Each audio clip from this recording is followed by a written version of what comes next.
Want to learn how to make a pizza? Yeah, fuck it. I'll add the voiceover afterwards. Fuck. Now, all right, we're gonna grab ourselves a bowl of choice, set that aside, and a measuring cup. Doesn't matter what you use. I have this cool one that allows me to see the levels.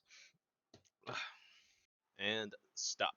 Okay, so here is the list of what you need to make pizza dough.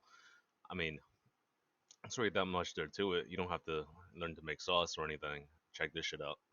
All right, so tomatoes and tomato paste or fucking pasta sauce, whatever you want to call it.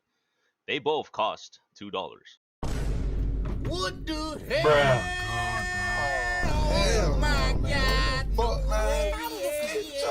Such is the state of the world that we live in. Anyways, I digress. In our measuring cup, we are going to fill it with 1.5 cups of water, and we're gonna add to that water 2 and 1/4 teaspoons of yeast. Doesn't matter what yeast, as long as it's fucking edible. It makes bread, all right. Throw your water into the microwave. Nuke it till it's warm. In the meantime, measure out 3 and 3/4 cups of flour in your mixing bowl.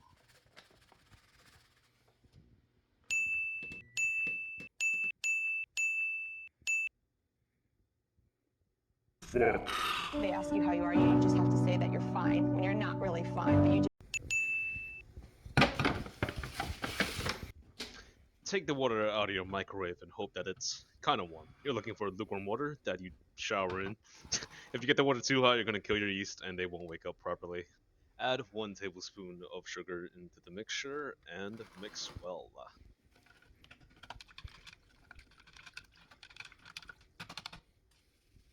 Dump your yeast into the mixture to get them to start proofing, aka wake the fuck up after sitting in that packet for God knows how long.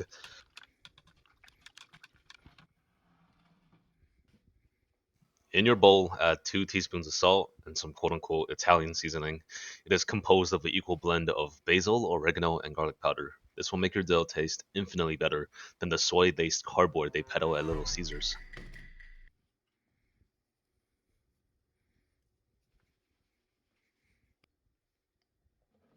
Grab your olive oil and set that next to the dough mixture as you wait for the yeast to proof. It takes 10 minutes or so for the yeast to rise, and I like to use that time to prep whatever toppings you like for your pizza. Me personally, I prefer mushrooms and bell peppers, but you could do whatever hell you like.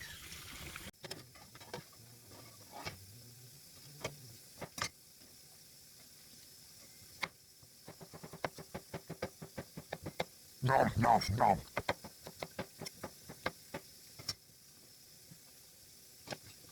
And a little bit of obligatory pepperoni. A lot of cleaning is cut out, but I like to clean as I cook. It saves me a lot of time. You'll know when the yeast is done proofing, when it's puffed up and smells faintly of beer. Lubricate your dough with about 1 tablespoon of olive oil, and now add your live yeast mixture and mix it all together. The concept of bread making is actually pretty horrifying when you break it down.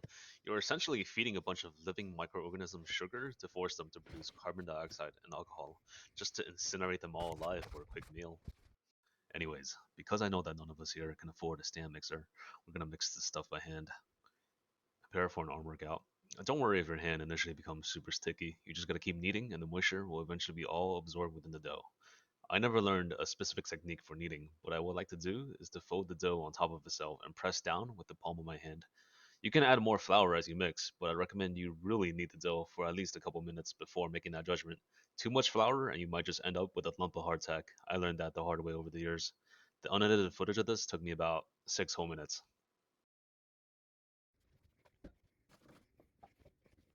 You'll know you're done kneading when your dough kind of feels like Play-Doh and it's getting harder to fold in on itself.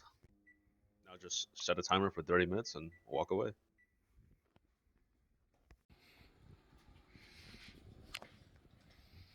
Do, however, check back on your yeast every now and then to punch it down as it expands. I could live with this.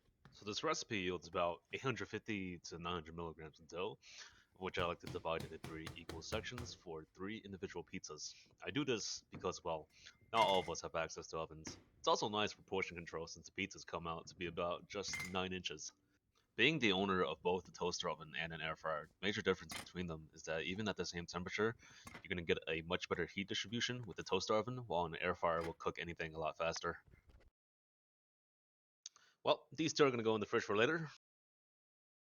Grab whatever you're planning to use to cook and preheat your devices to 375 degrees.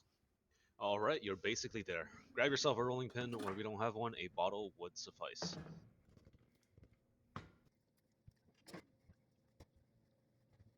As you roll your dough out, it will expand in the direction you push it in, and if it starts to get too ovular, just turn it 90 degrees and keep going. There's not much fancy tossing tricks I know, but you can pick the dough up by one end and it'll stretch itself down due to gravity. I use this to even out any weird edges that come up. And there we have it, a base for cheese and tomato sauce. Get yourself a couple of dollops of sauce in there, and do be careful not to overdo it. Too much sauce can lead to a soggy center, causing your slices to become depressively floppy. Spread evenly with the back of a spoon and apply a generous amount of shredded mozzarella to cover the entire surface area of the pizza. I'm broke, you're broke. This whole thing costs about $3, so don't expect any crazy cheeses or order a mix. Look, it tastes like a pizza. It's good, I nothing else I could say. And now I'm gonna turn my pizza into a Philly cheesesteak. I mean, when you think about it, it's practically the same food, anyways. A little final layer of cheese and seasoning never hurts. Toss your topped pizza into the oven for about 15 minutes. And voila! Behold, a pizza. Yeah, pizza wheels are scams. Just cut that shit with your knife. And remember, it's hot. And that's about it. This is how you just basis of making a pizza. With a little bit of practice, you can start cranking out your own pizzas in no time. And now a little something for my Italian viewers.